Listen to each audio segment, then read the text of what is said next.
Hey guys, and welcome to part 2 of our Force Unleashed playthrough. And now, as Andrew says, we're going to go off and find some chips and destroy this manager with a chippy. Chippy chips! Nah, not really. We're off to find General Kota. Who's General Kota? Basically, he's a blind Jedi, that's him there, but he's got eyes for some reason. I was about to say blind. Why is he not wearing like you know that thing that some when it comes to like ninjas and if they're blind they usually have to wrap around their eyes to show that they're blind. Mm-hmm. Like the one that stands out to my mind is like Kenshi from Mortal Kombat. He's a blind ninja. Yeah. And he uses telepathic abilities to control his senses and his sword movements. So yeah, basically he's like one of the sort of like other Jedis that survived Order 66. Okay. Fun, like, don't you think I don't know if you have ever seen Rogue One, but like, you know the blind guy from Rogue One, do you think he was like a sort of like callback to General Kota in a way? I don't know, considering Disney wants to treat Force Unleashed as non-canon, which is bullshit, because to me, the first Force Unleashed is fucking canon. I don't care what anybody else says, it is canon to me. So basically, this is General Kota here, but it seems that you can see at the moment. Well, he looks to be a stand-up military general, and I guess these guys are the predecessor to what will become the Rebel Alliance. He still thinks he's in the Clone Wars, that's why he's a general. But I was paying attention to the dialogue. It said that he left the Clone Wars because he felt the clones themselves were not worthy of being soldiers, because then they're just one guy. It's funny because like in the Clone Wars TV show, I find it funny that like I know like storyline wise they've all got the same face, but I guess it's good for budget, isn't it? Well, the way or at least in the Clone Wars anime, they try to give them different personalities, both character story wise and appearance wise. I mean, have you seen the designs that they give the clones? Yeah. Like there's some that are bald, some that got mustaches, some that got green hair, some that got grey, bald, or tattoos or anything like that. Right, so is this technically our first level then? Yep, so this is our first level playing as Starkill. So the first thing that you'll notice, like when playing during this level, you'll feel like very limited compared to what you could do with Darth Vader in the previous level. I guess that's because it's sort of a demonstration of what you go to do, because let's be honest, if you started out, let's say if you played a hack and slash game and you started a new game with everything maxed out, that would just make it too easy. Yeah. So there's going to be at least a better challenge in there somewhere, plus a reason to continue on playing. So what we picked up there was a Sith holocron. So it's like various different holocrons throughout the level. Basically the Sith ones will give you like unlimited energy, unlimited health, or even invincibility in that. Well, also in the game there's Jedi holocrons, which will give you like experience points or even give you kyber crystals for your lightsaber, so you can like change the colour. Ooh, I like the sound of that. Yep, so you see that yellow glowing thing just to the left there? That's a Jedi holocron. Okay, they're your collectibles, the MacGuffins of the game. Pretty much. So, pretty much think of it this way, if you see red, it's something to do with your energy or health, or if it's yellow, it's pretty much a collectible. Okay. So here we are, we're just killing like different stormtroopers here, and now we need to unlock this door so we can move on. Unless you're taking blaster fire. Because if I recall the previous cutscene, Vader says, "Oh, the Emperor must not know about you, so therefore you have to kill everyone, including my own men." Yeah, so basically, from the stormtroopers' point of view, they probably like still think that like you're a rogue Jedi or something like that. Completely ignoring the fact that the saber's red, and I don't recall ever a Jedi never using a red lightsaber. Because that's just the way they've made it ever since the originals. Blue equals good, red equals bad. What about the dark saber where it's black? What would that be classed under? Ancient? I don't know. I've only seen it in the Clone Wars. I think there was a Mandalorian bounty hunter. I can't remember his name, but he said this saber once belonged to the ancient Jedi. But then I'm thinking, if it's black, why would they need it to be a Jedi? Isn't it in Rebels as well? I think so. I'm not sure. I've not seen Rebels apart from the small clips that I've seen on the internet. Like, for example, the Darth Maul clips, because obviously Darth Maul's the coolest character. So what other attacks do you have, like, apart from your jumps and your saber attacks? What else can you do? Well, at the moment, you can't use the Force Lightning, which will be something that you'll be able to use very soon in the game. But you can also like pick enemies up, of course, and then chuck them off the level like that. Oh, you can actually grab up objects as well as people, yeah. Yeah, like even objects as big as a TIE fighter, and we'll be able to grab something like much bigger later on in the game. You'll see what it is. Please rephrase that, actually. Oh, right. Oh god, someone's gonna take that the wrong way, isn't he? Well, you already did. Yep, there's a mouse droid. What is with those mouse droids? What do they actually do? I don't know if they sort of like work on maintenance, but like I think like there was a video where it sort of like explained the sort of function of the mouse droid. Like I think like most sort of like people just saw them as like an annoyance, kind of like a real mouse in real life.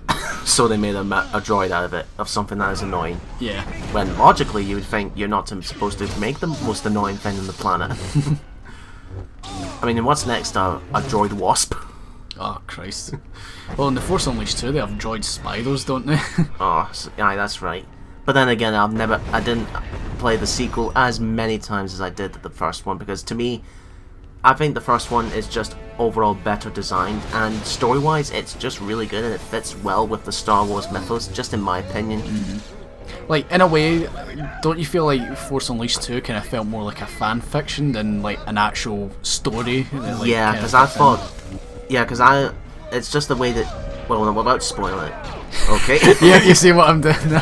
See, that's what I love about this game. You can just like completely mess around with anyone. And that's...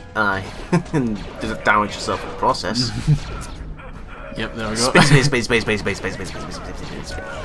Imagine what's going through that stormtrooper's mind right now. And what's this? Yep, so basically, like when you level up, like you can get like a lot of experience points from picking up those Jedi holocrons. Mm-hmm. And of course you get experience points from defeating all the different enemies. So basically what we're going to do here is we have the opportunity to level up our different powers. So there's like different categories which it's split into. So we've got force powers here, which will give you like the different like powers that you can use. Like for example, you've got like force grip there, you've got lightsaber throw, and here we've just upgraded our force push. Here's the force combos where you can like unlock the different combos for your character, and here's the force talents. Pretty much the force talents are kind of like kind of more like durability, like you can take more hits than you usually can.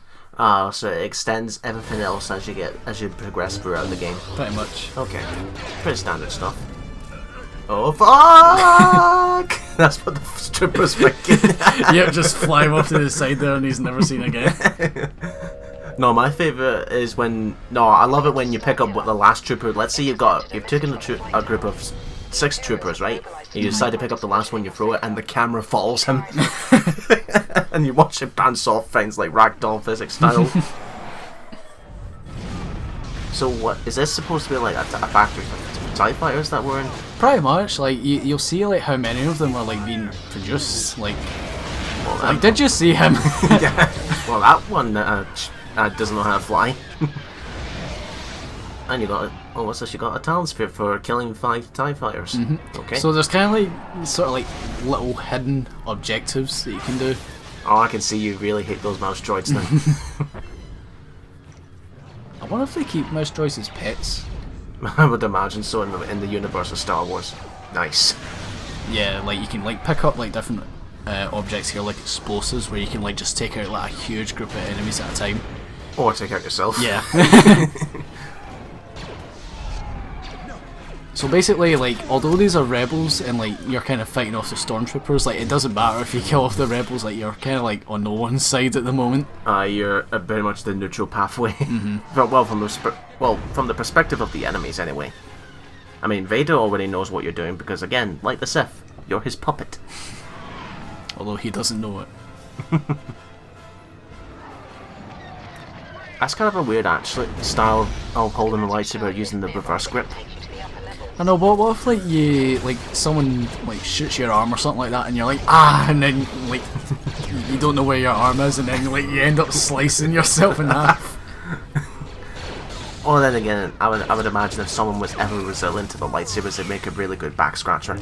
You know what someone made? Someone made like a video of like Darth Maul like in the Phantom Menace, like you know when he's going to face off against Obi-Wan and Qui-Gon. Aye. Like he opens up his lightsaber, like one end comes out, and then when the other comes out, it like slices him in half. Was it because he held it in the wrong position? Pretty much in the wrong way. Oh dear. It was like that trooper just for a second went shit. Yeah, we're just gonna slowly drop him here, and then. Never, just to put insert Wile E. Coyote sound effect there. Like, just imagine if he fired the blaster shots and then, just out of spite, let's say Starkiller was able to control those blaster flights and then put in the word yikes. Yikes.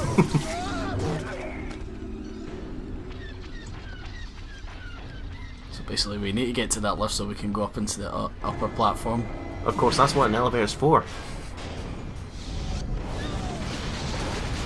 So how did you... Yep, you see that? Yeah, massive destruction.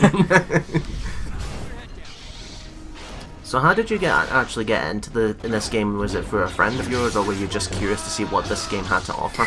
Well, funnily enough, it was actually you that recommended that I played this game. Huh. I thought, strange, I thought, because before you and I met, I thought you were a fan of... I knew you were a fan of Star Wars before we met. But, so I assumed that at 2008 you already just went ahead and got the game? Well, I didn't have the game prior to it, but like my next door neighbour, he used to have this game for the Xbox 360. So I've like seen him, like I've watched him sort of play it, but like when I picked the game up for myself, like that was the first time I actually played it. Okay. That's cool. And what did you think of it back then? I thought like it was good, like in a way. Like I started to like really enjoy the game after my first playthrough.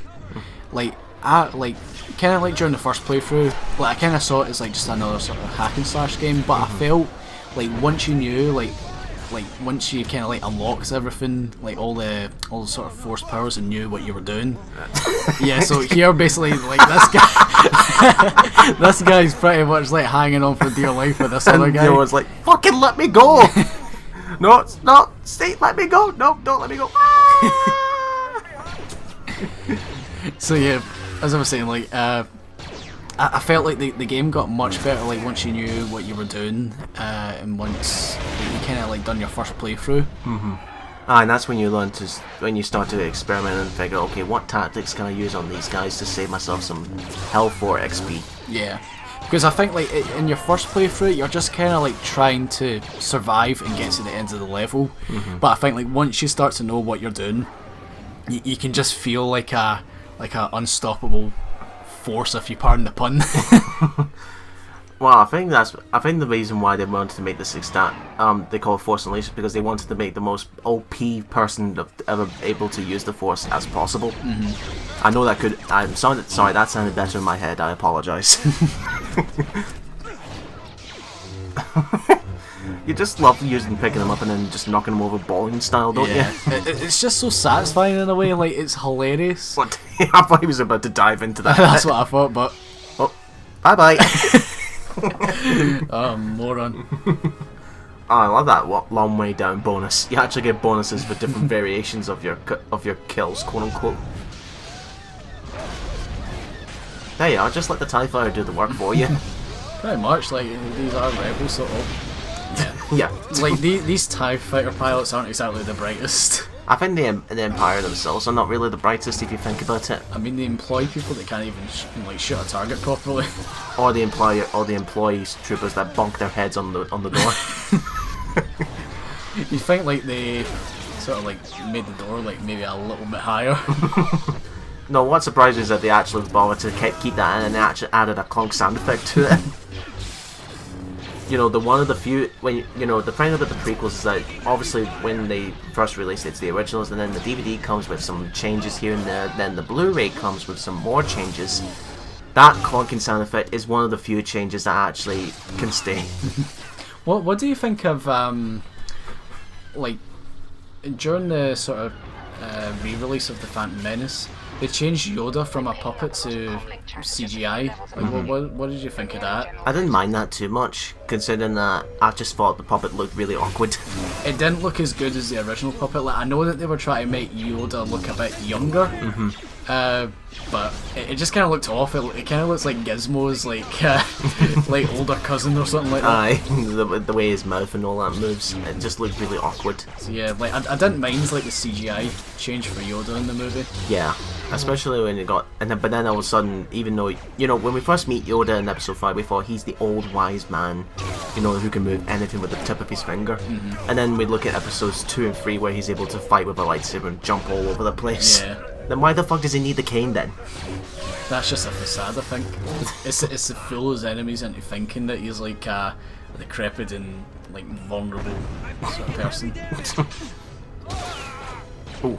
So yeah, like pretty much when the enemies are on the ground, if you hold in the square button or X button if you're playing the 360 version, like your character will do like a sort of like ground stab, where it's almost kind of like an instant kill sort of thing. Oh, we've got ourselves a new brute now. Yeah. So basically, he's got a machine gun. Looks more like a Gatling gun, actually. But you can just smash them out the window. That is satisfying. Out through the window and out, and then of course there's no gravity in space. You just do the mathematics, folks. Wow, he is not stopping firing, that Gatling gun guy. You know what sort of enemy that guy reminds me of? Oh, aye. It's like those Vulcan cannon robots from Sonic 06. The ones that don't hurt you individually, but they'll cut down your rings bit by bit. Oh, of course. And either way, you're losing health. I know, like, you want to kind of take out those guys with the guns as soon as possible so your energy's not drained. And one thing that we haven't mentioned yet, like, when you kill like an enemy, you get a bit of health back. Ah, is that with the little green things popping out? Yeah, those are what those little green sort of orbs Jesus are. Christ, Steve just vaporized. Yeah, like this game this game can get pretty dark at times. That's gonna be terrifying for all the other comrades standing like, oh fuck, I'm gonna end up just like him. Like even in Force Unleashed 2, like I think like once you've powered up a bit, you can actually like decapitate people, can't you? I think it's so, actually. I mean, I've only played The Force Unleashed 2 a couple of times, but it's been a long while since I've played it. Again, I've previously said I'd rather play the first one than the second. Yeah, I feel like the first one's more memorable in a way, while the second one just kind of feels more like a fan fiction. I mean, don't get me wrong, I did like the dual saber combat, but it just... I think the only problem with the second was that it was shorter. Yeah. Like, you could probably beat The Force Unleashed 2 in one sitting, I'm not joking. Because if I recall, when you go to what's that planet, Dagobah, nothing happens other than just, walk in a straight line, and there you are, cutscene, next level. Pretty much. Like, could you imagine how even shorter the game would be if it didn't have those cutscenes? Like, if you were just going by gameplay alone, that'd probably be like maybe just 3 hours or so. Aye, and then they would not. And to find that if EA had the rights to Star Wars back then, they would probably charge it at full price. They'll probably charge you for each cutscene. So yeah, you can tell with that statement alone, folks, then yes, I played the EA Battlefront, and just like the majority of the people, I was extremely disappointed. It was just like, the gameplay wasn't necessarily bad, it was just really bare bones, wasn't it? It was a bit like soulless. Aye, considering that half the content was logged by from what I call in US, a $50 season pass. That's like the price of an entire other game, which is ridiculous. And to think that they've made the season pass free now. Sucks to those who actually bought the season pass to begin with. Yeah. Just killing a few more guys here. Okay, almost done. Jesus Christ. Yeah, like, we want to just kind of get these guys like dead as soon as possible. What do you mean we? You're the one who's playing the game. Well, anyway, as we're coming out of this area, we'll see you in the next part, folks.